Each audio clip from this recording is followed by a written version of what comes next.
Bien, hoy vamos a hablar de las luchas por los derechos civiles de los afroamericanos en Estados Unidos. Mi nombre es Francisco Soto, soy profesor de la Escuela de Historia de la Universidad de los Andes en el área de Historia de Estados Unidos y coordinador del grupo de estudio Venezuela-Estados Unidos. La lucha por los derechos civiles de los afroamericanos es un proceso que trata de resarcir las grandes dificultades, las grandes desigualdades que no se pudieron corregir después de la guerra civil. Es decir, existió un proceso en el que las comunidades afroamericanas, sobre todo en el sur, fueron paulatinamente perdieron los derechos que después de la guerra civil se habían obtenido. Y en la década de los años 50, pero fundamentalmente en la década de los años 60, surgirían líderes carismáticos, líderes que trascenderían los complejos, las barreras, las dificultades raciales para impulsar derechos de igualdad, derecho de acceso, derecho a la no segregación, derechos a la asistencia a distintos sectores de las ciudades, particularmente del sur de los Estados Unidos, y que motivaron a todo un movimiento que sirvió de inspiración no solo en los Estados Unidos, sino en las luchas políticas, en las luchas sobre todo pacíficas que distintos movimientos en Europa, en Asia y en América Latina tomaron como ejemplo estos movimientos surgidos en los Estados Unidos. Por eso, la lucha que dieron estos líderes pervive hasta el día de hoy como un elemento clave, como un elemento fundamental de la búsqueda por obtener derechos y defender esos derechos.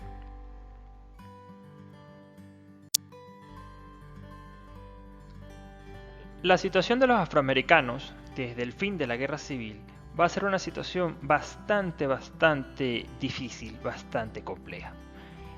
Una vez concluido el conflicto, que se emprenden todo un conjunto de medidas para la reconstrucción del sur, la aplicación de las 3 enmiendas constitucionales que daban cuenta de la abolición de la esclavitud, el derecho a la ciudadanía de todos los nacidos en los Estados Unidos y el derecho al voto de todos sus ciudadanos, es decir, donde se eliminaban todas las barreras raciales para ejercer un derecho constitucional. Una vez concluido el conflicto, una vez finalizada el proceso de reconstrucción, en buena medida los afroamericanos no gozaron de buena parte de esos derechos. En el sur, muchas de esas enmiendas, muchas de esas leyes fueron cuestionadas, censuradas, eliminadas por funcionarios, por cortes, por gobernadores que impusieron medidas que traían tras de sí todo un conjunto de políticas segregacionistas y que limitaban los derechos de las comunidades afroamericanas. Muchas de esas comunidades afroamericanas que volvieron al sur después de la guerra terminaron en unas condiciones de trabajo y en unas condiciones sociales que poco se diferenciaban de su condición de esclavo. Es decir, su condición social, su condición política, sus derechos políticos, su condición de acceso a beneficios, a derechos, a mejor calidad de vida, prácticamente no habían cambiado. Y en todo caso se buscaba segregar más a la población, aislarla más. Debemos tomar en cuenta que la guerra civil destroza la economía del sur, acaba con la economía del sur, y esto provoca que tanto la población blanca como la población afroamericana terminen en una situación de pobreza bastante compleja. La reactivación económica del sur tardó mucho en lograrse, en algunos casos prácticamente no se logró. Las antiguas ciudades productoras del profundo sur tardaron mucho en reponerse de las cicatrices de la guerra, y en todo caso la población afroamericana también se vio sumida en esas condiciones. Además de ello, no pudieron ejercer plenamente sus derechos, no pudieron ejercer plenamente sus libertades, y su condición laboral prácticamente no cambió. En todo caso, se constituyeron un conjunto de normativas, un conjunto de leyes que limitaban las posibilidades de derecho a participación política, derecho al voto, de acceso a distintos sectores de las principales ciudades, de posibilidades de mejorar su calidad de vida a través de mejores empleos, de acceso a la educación, de acceso a mejor calidad de vida. Todos esos aspectos fueron privados para la población afroamericana, y los principales entes gubernamentales, los principales entes judiciales, terminaron por crear normativas que a la larga cercenaban los derechos de estas comunidades. Por lo tanto, las comunidades afroamericanas no gozaban de esos mismos derechos que pudieron pretender una vez concluida la guerra civil. En este punto, las leyes que se habían creado en la normativa constitucional que regía a través del sistema de enmiendas la posibilidad de eliminar las barreras para los afroamericanos, fueron apartadas por tecnicismos legales en los que, si bien se reconocía el derecho constitucional, se argumentaba la diferencia racial, y por ello se crean distintas normativas, distintas leyes en los estados que terminaban por crear una separación racial en los Estados Unidos. Es decir, el acceso al transporte, a los alojamientos, a los servicios públicos, a las instalaciones, a el servicio de salud, todo eso estaba dividido a través de un conjunto de normativas que a finales del siglo XIX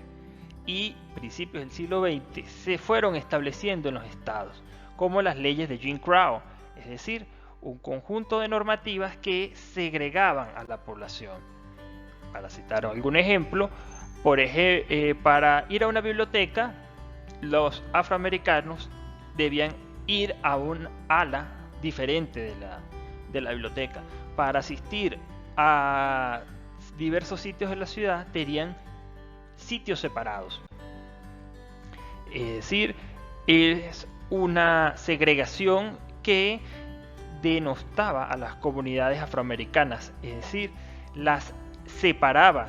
las alejaba. El transporte público, los asientos de adelante eran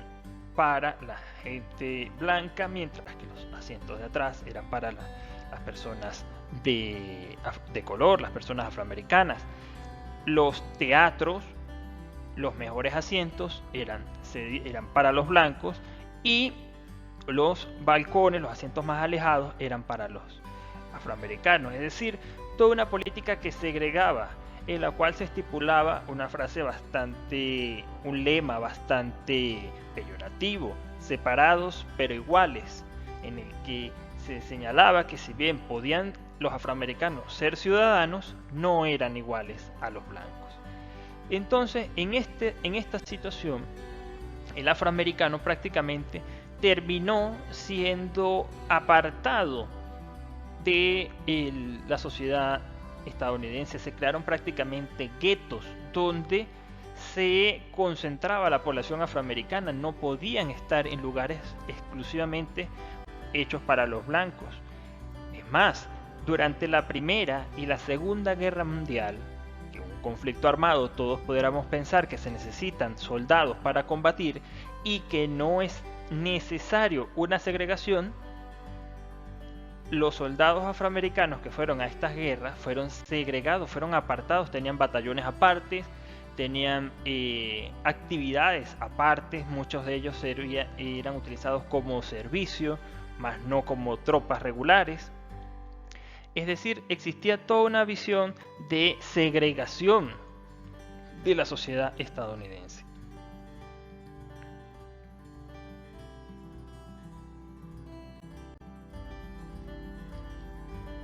La segregación racial era fundamentalmente aprobada en 18 estados de Estados Unidos, básicamente estados del sur, estados muy golpeados desde la guerra civil y que terminaron creando toda esta normativa que dividía a la sociedad. Obviamente la población afroamericana terminó siendo apartada de estos beneficios, terminó por ser excluida del acceso a beneficios que por ley, por ser ciudadanos de los Estados Unidos, le eran competentes. Sin embargo, hasta en los bebederos de agua existía esta diferenciación. En el acceso al transporte público existía esta diferenciación. Y por supuesto, en el acceso a la educación existían escuelas para blancos y escuelas para afroamericanos. Sin embargo, la educación superior, la posibilidad de obtener un título universitario, en muchos estados del sur se concentró exclusivamente para la población blanca, mientras que la población afroamericana no podía acceder a ella. Y esto llevó en la década de los años 40, la década de los años 50, a un movimiento que fue gestándose en procura de ganar esos derechos que eran cercenados para la población afroamericana, que eran en buena medida rechazados por la población blanca porque concentraba su poder y su dominio de los territorios del sur, mientras que en el norte, pues la población afroamericana tenía mayores posibilidades de mejores beneficios, mejores empleos, mejores posibilidades de ascenso social,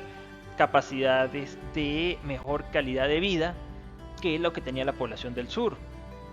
Sin embargo, Estados Unidos es un sistema democrático y como tal, pues la población tiene el derecho a manifestarse, a protestar y a exigir derechos, a exigir el cumplimiento de esos derechos. Y esto produjo que en la década de los años 50 existiera todo un movimiento, toda una visión de búsqueda por una mejor calidad de vida, una mejor posibilidad para la población afroamericana de mejorar su situación. Obviamente esto llevó al rechazo de la población blanca, que se cerraba filas en contra de la educación mixta, es decir, que pudieran asistir a una misma aula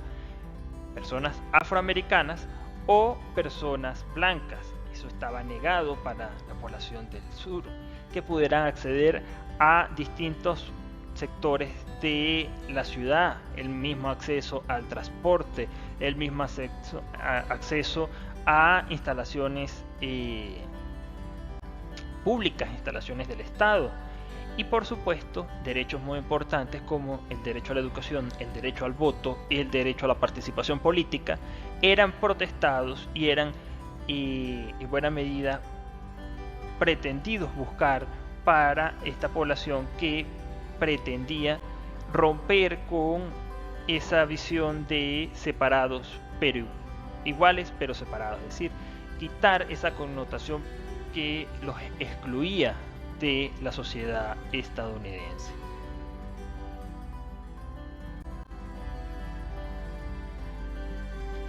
Este movimiento va a tener distintos episodios importantes, sobre todo en la década de los años 50. Pero un punto de inflexión, un punto clave, va a ser el boicot de los autobuses en Montgomery,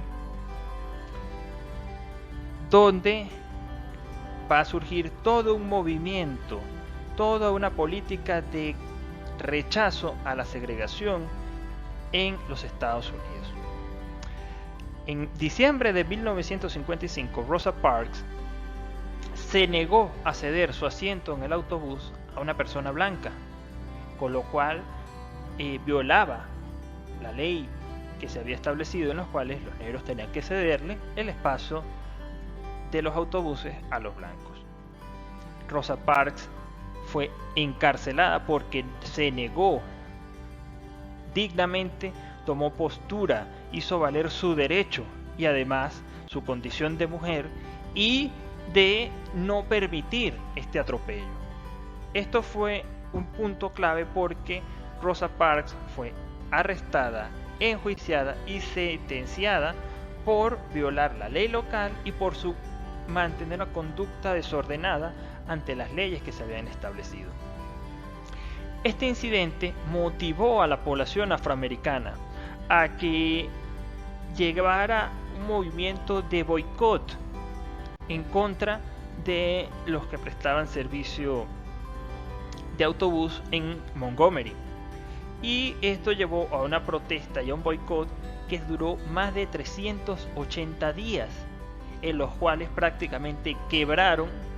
las empresas que prestaban servicio público de transporte, porque en buena medida la población afroamericana era quien más utilizaba el transporte público, porque no tenía el acceso para obtener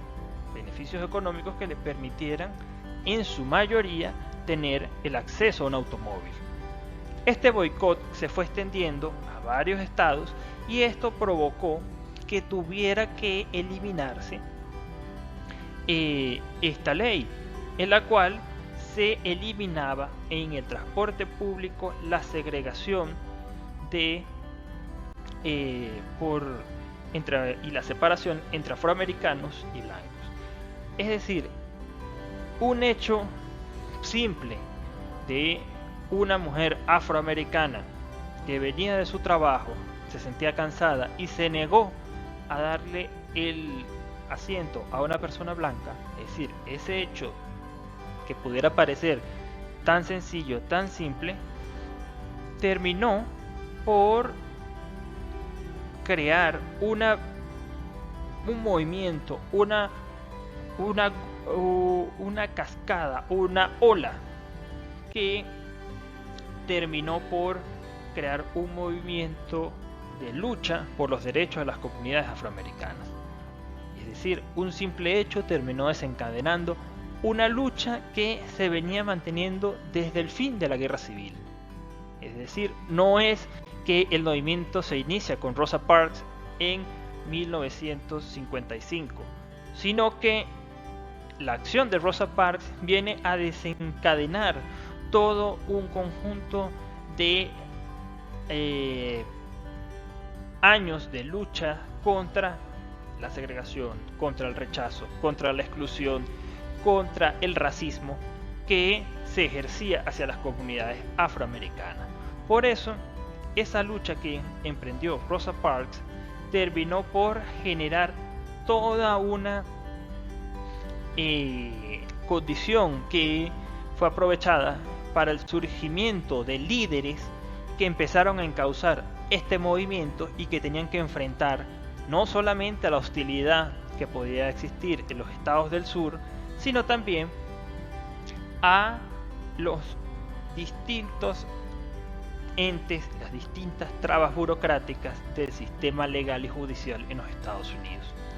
A partir de la década de los años 50 surgió todo este movimiento que va a empezar a generar un gran cambio y una gran transformación en la sociedad estadounidense. Ese punto fue iniciado en 1955 por la acción de Rosa Parks.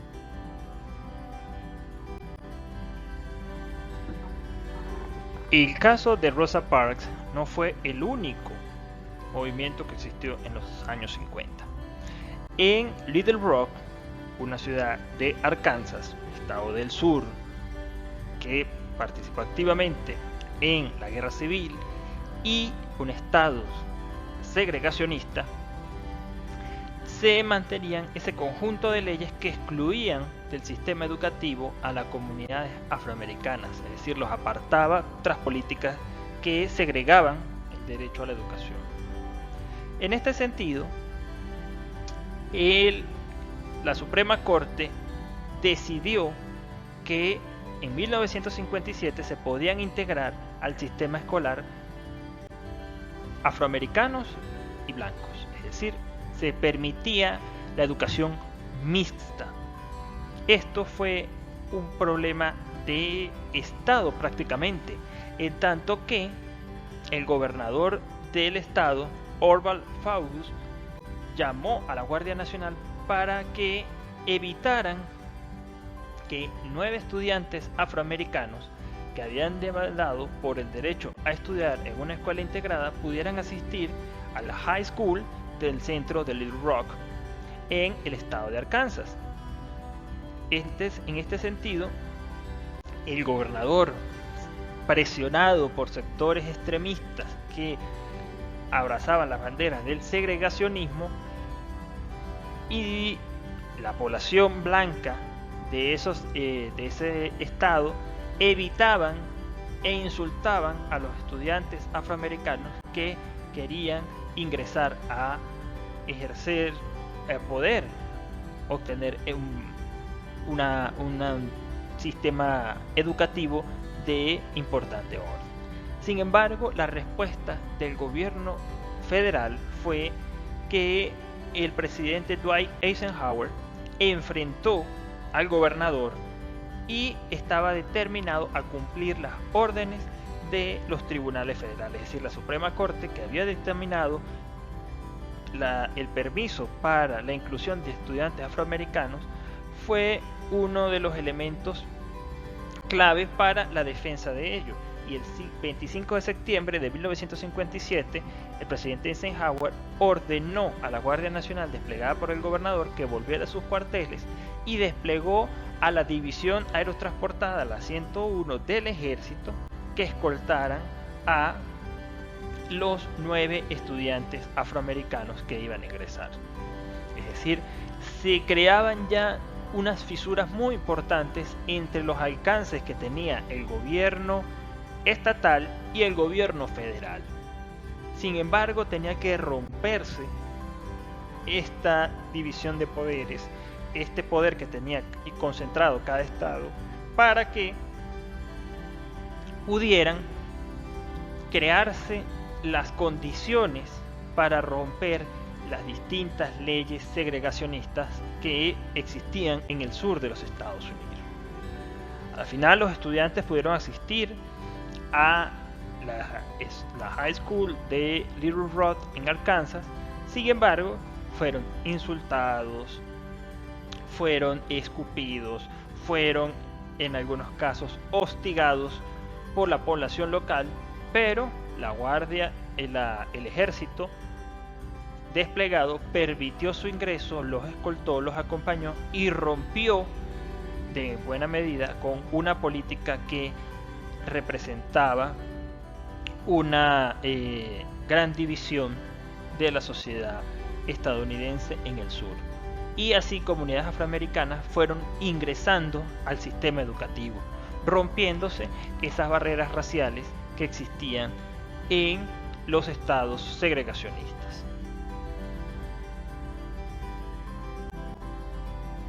¿Quiénes fueron los líderes principales del movimiento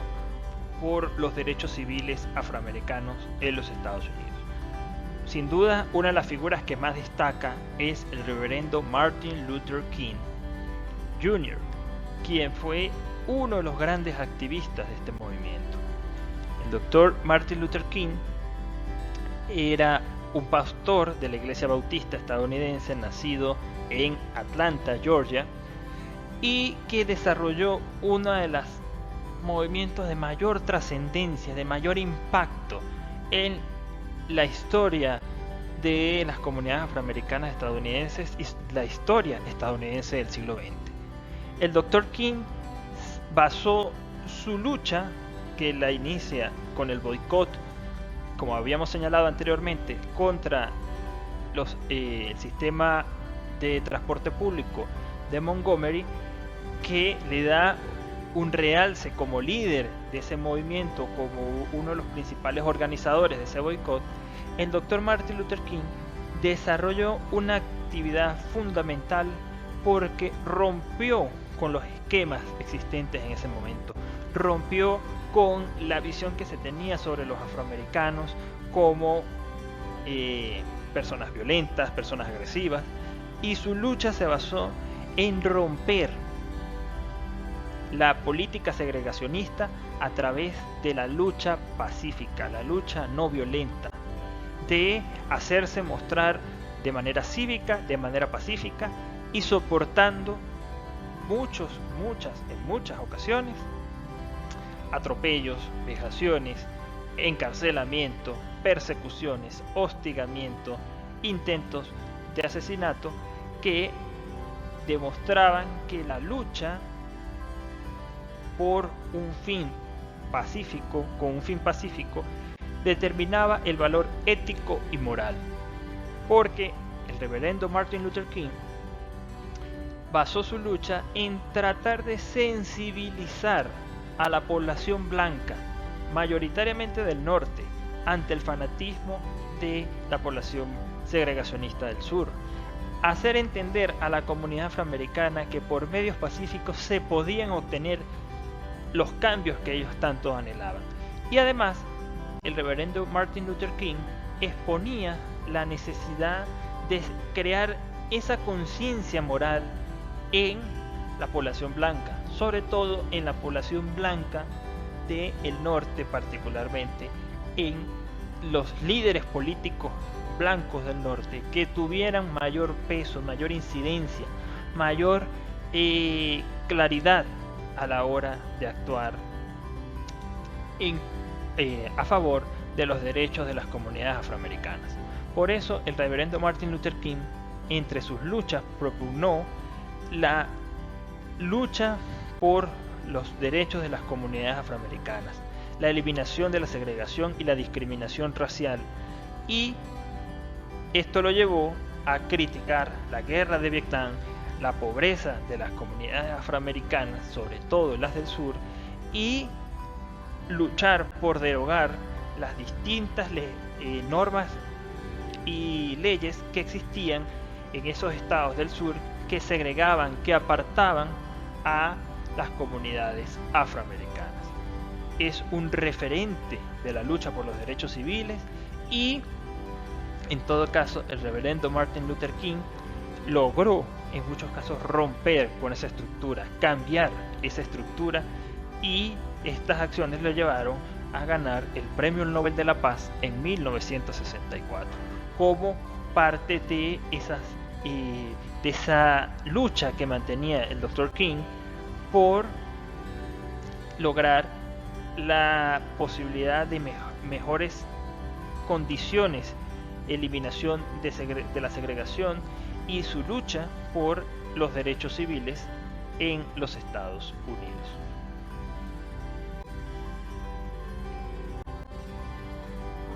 El Dr. Martin Luther King no fue el único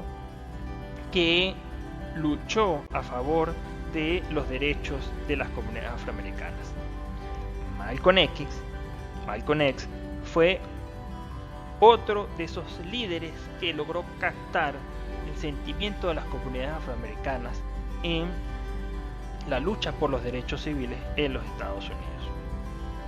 En este sentido, Malcolm X iba a un sector mucho más fuerte, mucho más radical en sus luchas, perteneciendo a las comunidades afroamericanas que abrazaban el Islam como religión. Denunció los atropellos que estaban recibiendo las comunidades afroamericanas, las vejaciones, la segregación, el racismo,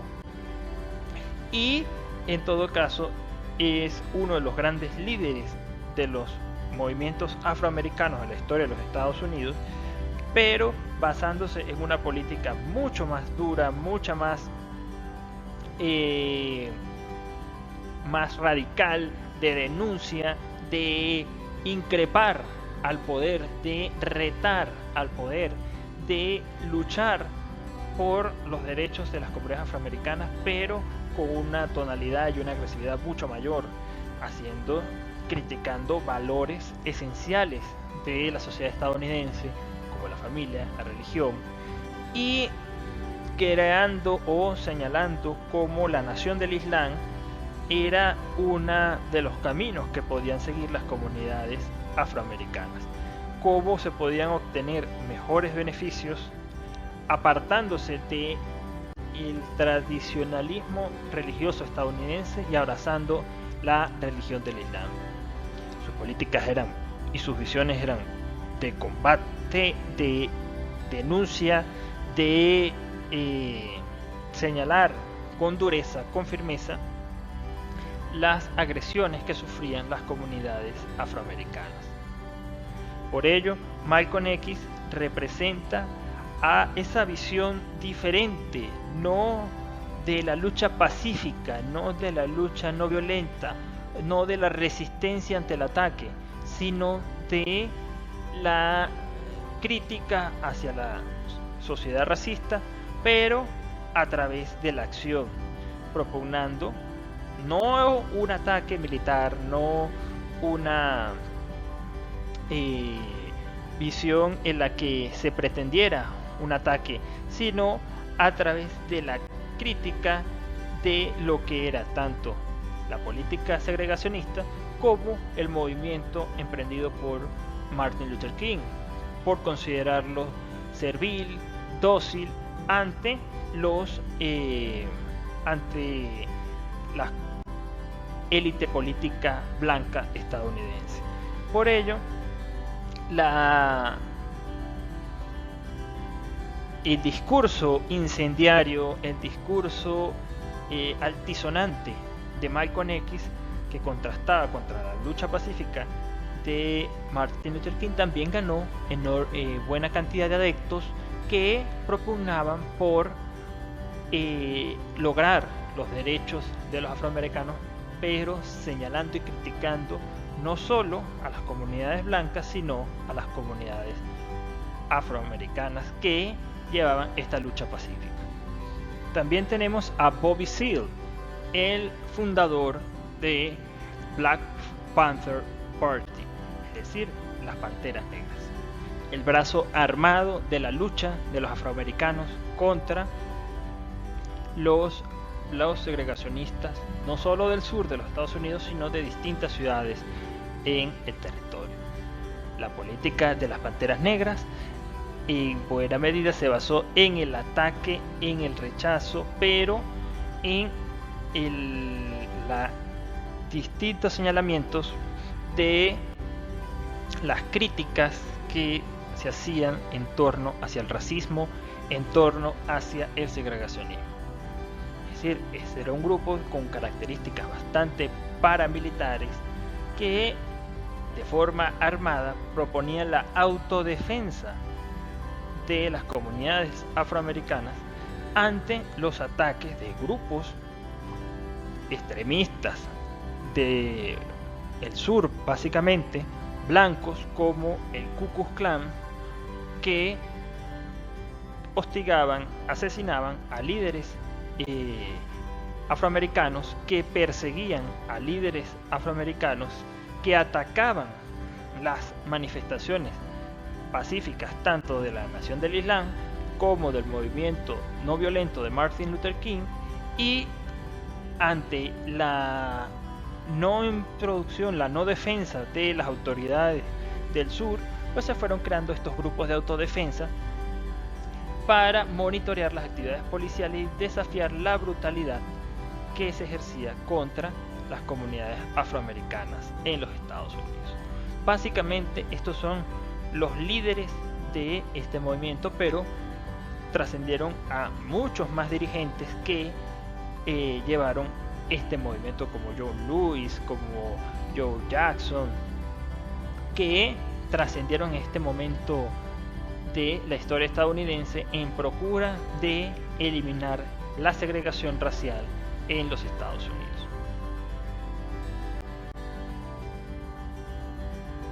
En la década de los años 60 ocurrirán un conjunto de manifestaciones que retaban a las leyes y a las comunidades blancas en los Estados Unidos, es decir, un conjunto de manifestaciones, movilizaciones de masas, de actividades de calle donde comunidades afroamericanas peleaban por los derechos civiles en su territorio, ser considerados como iguales en su territorio. Esto llevó obviamente a la persecución, al ataque, pero también a la sensibilidad de un sector importante de la sociedad estadounidense que observó cómo estas manifestaciones pacíficas en buena medida lograban captar, sensibilizar y crear conciencia ética y moral en torno al problema de la división racial en los Estados Unidos. Es decir, cómo se logró en todo caso tener la posibilidad de tener un espectro mucho mayor a los medios de prensa, que era uno de los elementos fundamentales de las protestas, captarse en los medios de comunicación, prensa, radio y televisión de esa época. Cómo estas manifestaciones buscaban lograr que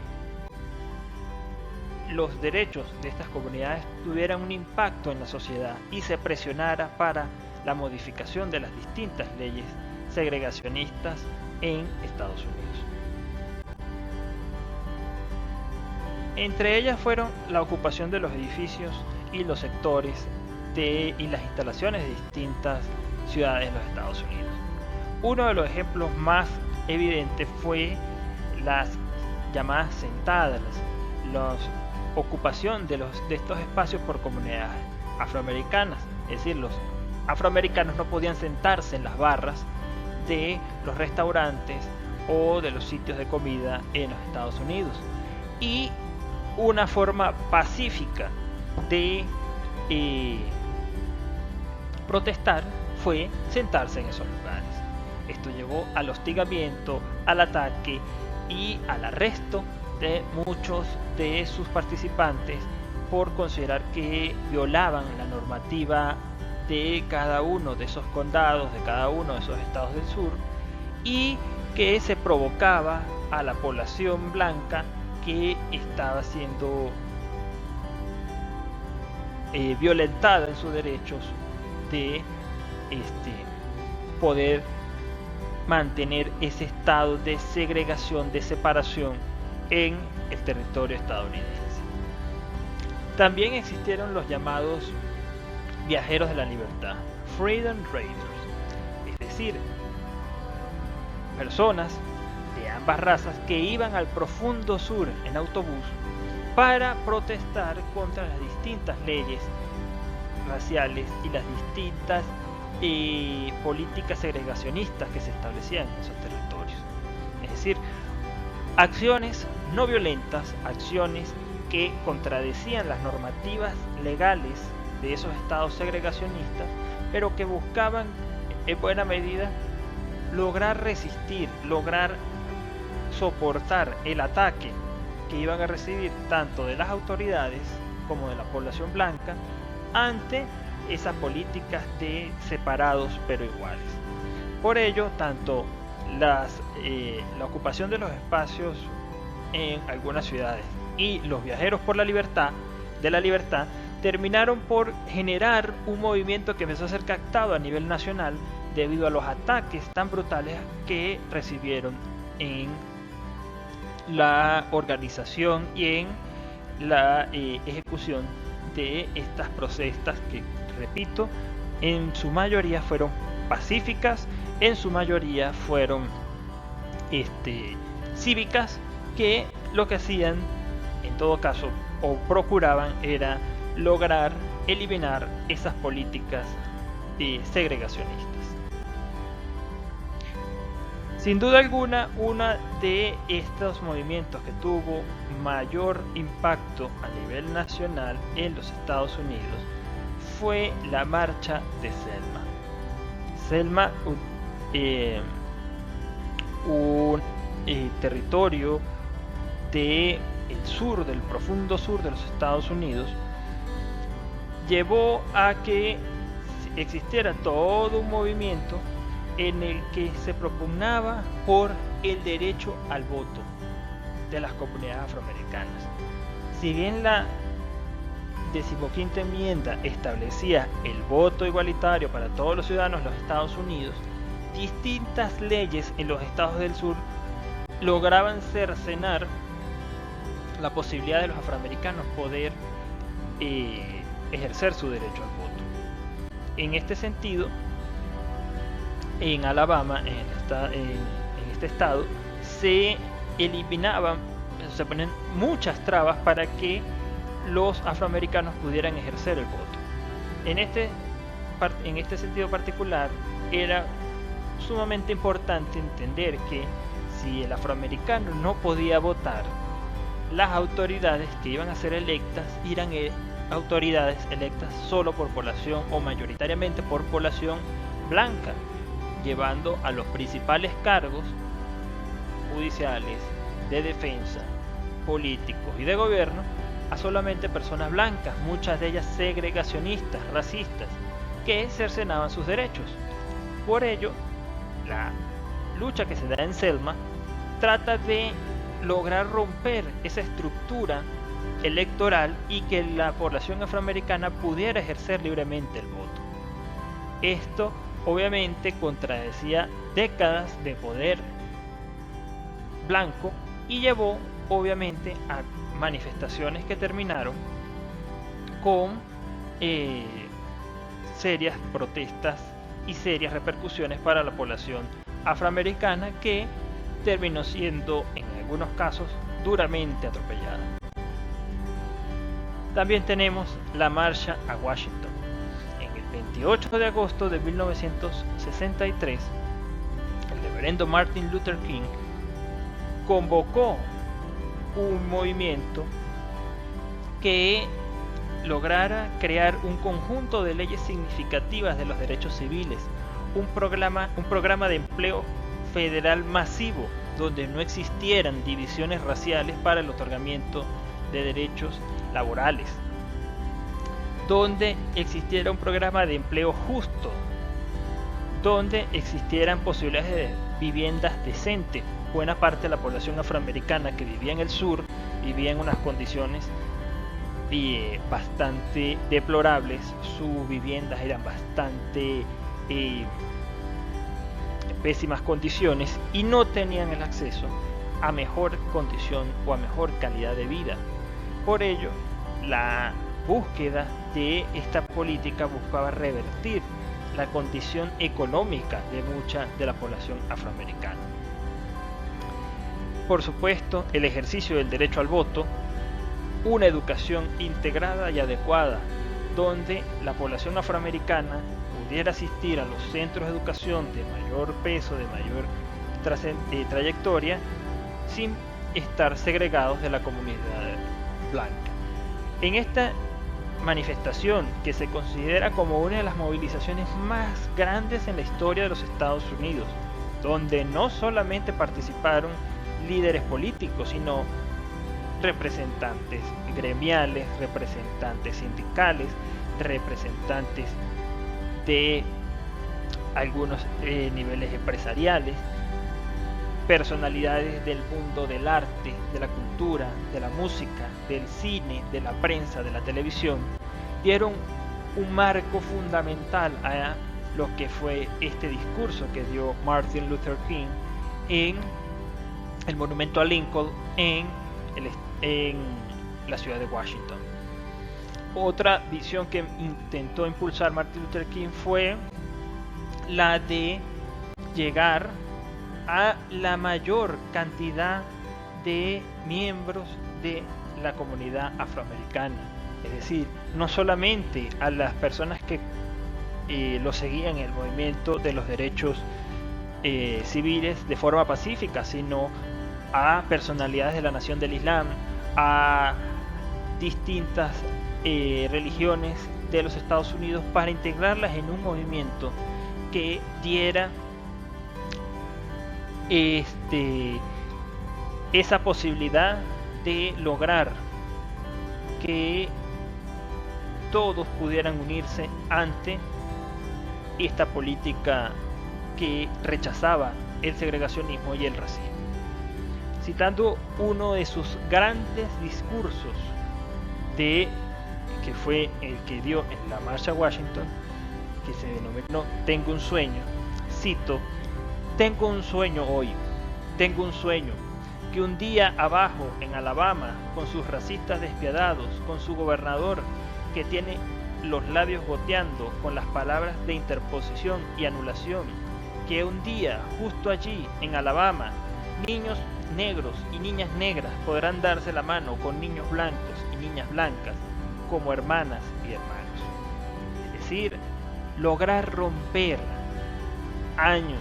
décadas de segregación, de exclusión, de racismo que sufrían las comunidades afroamericanas. Por ello, este discurso, esta marcha, perviven en la sociedad estadounidense, se mantienen dentro de la sociedad estadounidense como uno de sus grandes momentos, uno de sus grandes alcances por la visión que logró Martin Luther King para obtener esa sensibilidad, entender que el problema de la segregación era un problema en el corazón del alma estadounidense, que la segregación dividía no solamente las razas, sino dividía al país y evitaba tener una democracia plena, un ejercicio de derechos plenos, una sociedad verdaderamente en pleno ejercicio de sus libertades, porque si una parte de ella se encontraba restringida, la población no podía considerarse completamente libre. Este movimiento también fue un movimiento duramente reprimido. Sus principales líderes fueron atacados, los viajeros de la libertad, los Freedom Riders fueron atacados, los autobuses incendiados. En algunos casos se intentó incluso atacar violentamente a sus ocupantes para no solamente maltratarlos, sino incluso asesinarlos. La represión de las comunidades radicales, racistas, básicamente del sur de los Estados Unidos, fue con todo su peso hacia el movimiento de los derechos civiles,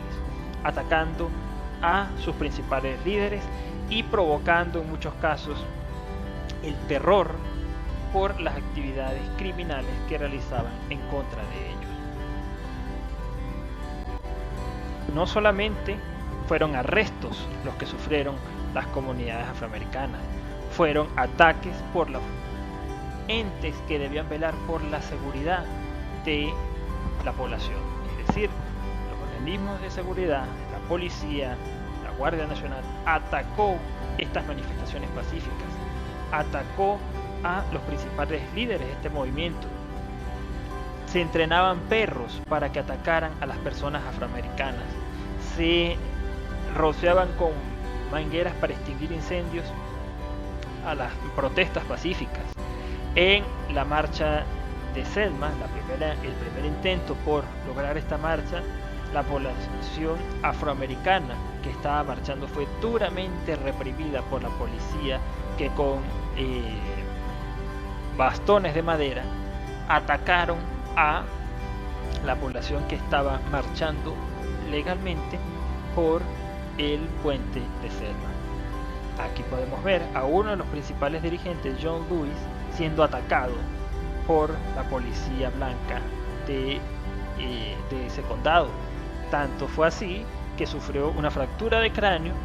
en ese ataque, y con todo y ese ataque siguió ayudando a las demás personas que estaban siendo salvajemente atacadas. Esta represión dio un vuelco por completo a estas protestas, porque a nivel nacional la población pudo ver la magnitud de lo que era la política segregacionista del sur, el rechazo y la brutalidad que tenía la población ante el ataque brutal, salvaje de los organismos de seguridad, y sensibilizó como un problema de Estado el tema de la segregación. Es decir, la segregación ya no era un problema limitado o exclusivamente señalado a la población del sur, sino que era un problema nacional. Y ante las cámaras de la televisión, las distintas cadenas de televisión pudieron mostrar la magnitud de la represión y crearon un apoyo mucho más masivo al movimiento de los derechos civiles en los Estados Unidos.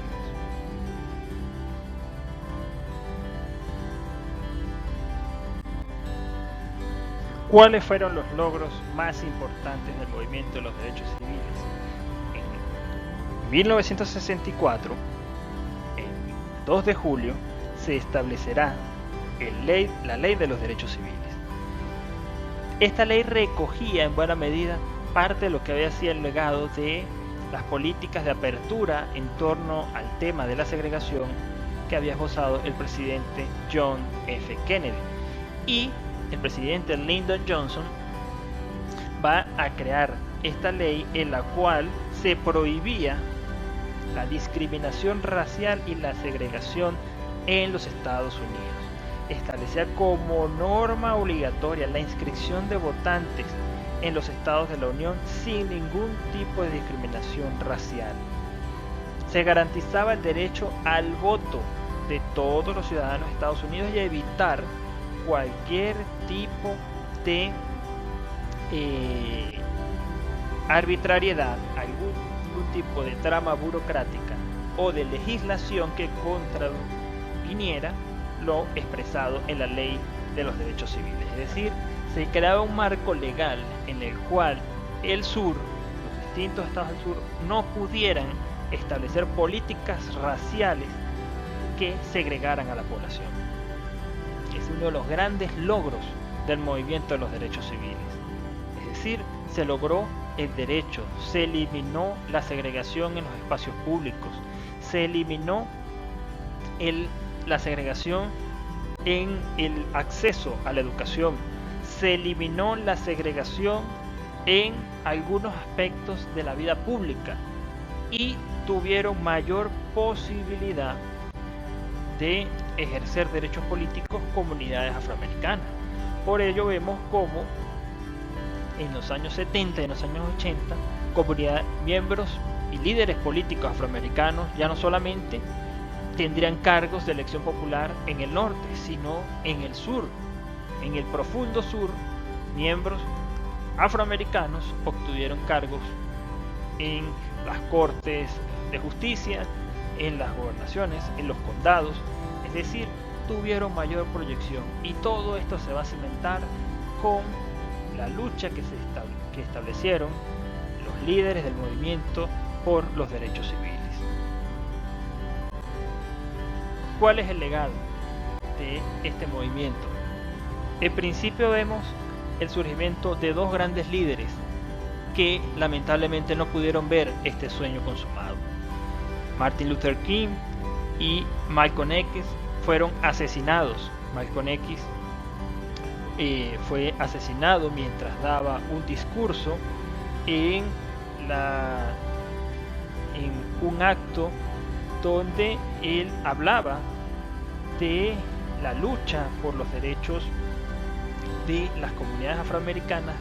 ya no con la fuerza o la vehemencia que lo hacía en torno a las comunidades de la nación del Islam, sino que llegaba a un público mucho mayor, teniendo un impacto mucho mayor. Sin embargo, Malcolm X fue asesinado en Nueva York el 21 de febrero de 1965 y pues buena parte de ese ideario de la nación del Islam que él lograba aglutinar pues fue duramente castigado con este asesinato. El doctor Martin Luther King fue asesinado en Memphis en 1968 y con ello también se sufrió un fuerte golpe el movimiento de los derechos civiles. Aun cuando sus seguidores continuaron con su movimiento, la muerte del Dr. King generó una oleada de violencia muy grave en varios de los estados del sur. Sin embargo, su legado trasciende a las generaciones. no solamente porque se le haya otorgado un día de celebración o de conmemoración a Martin Luther King, sino porque su prédica, su lucha no violenta, su lucha por los derechos civiles, su lucha por la igualdad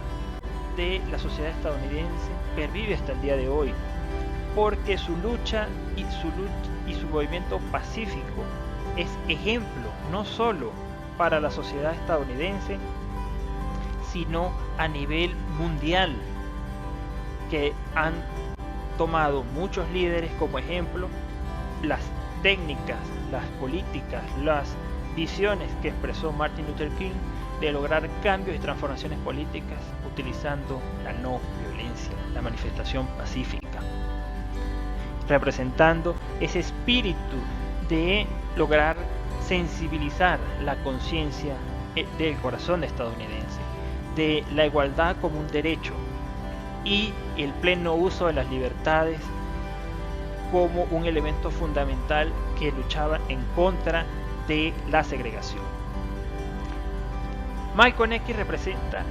lo que muchos autores denominan Black Power, el poder negro, es decir, el negro, el afroamericano que rechaza, que protesta, que orgullosamente y enérgicamente no se somete y se planta para criticar, para señalar, para esbozar su descontento contra un sistema opresivo. Estos dos líderes mantienen dentro de las comunidades afroamericanas un legado trascendente a las décadas y que pervive en el corazón estadounidense. Pero no es solamente sus líderes, es el movimiento que crearon. Es el ejemplo de una lucha de muchos hombres, y no solamente afroamericanos, que se unieron en esta lucha, que lograron crear la sensibilidad para señalar lo opresivo, lo negativo, lo vejatorio que era la segregación racial. Cómo la segregación terminaba por dividir un país que venía desde la guerra civil en una política de incompatibilidad de dos sistemas, pero que ahora se basaba en un problema político, social y cultural. Como la sociedad estadounidense, con su multiplicidad y su diversidad, se beneficia a través de su integración y decae a través de su segregación. Por ello, la lucha por los derechos civiles representa uno de los grandes logros, una de las grandes trascendencias de la sociedad estadounidense, porque logró transformar no solo algunos estados con sus políticas raciales, sino a un país entero que observó cómo el racismo era uno de sus principales males. También vio emerger a nuevos líderes como John Lewis, que se convirtió por muchos años en un senador, congresista de los Estados Unidos, y que representaron y continuaron con la lucha por los derechos de las comunidades afroamericanas. Por ello, la lucha de los derechos civiles representa para los estadounidenses uno de los grandes logros de sus comunidades afroamericanas, porque logró transformar una estructura de segregación, de separación de la sociedad, en una estructura donde se perseguía el uso pleno, la lucha plena,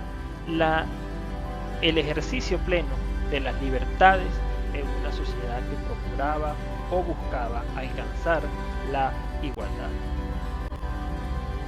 Muchas gracias.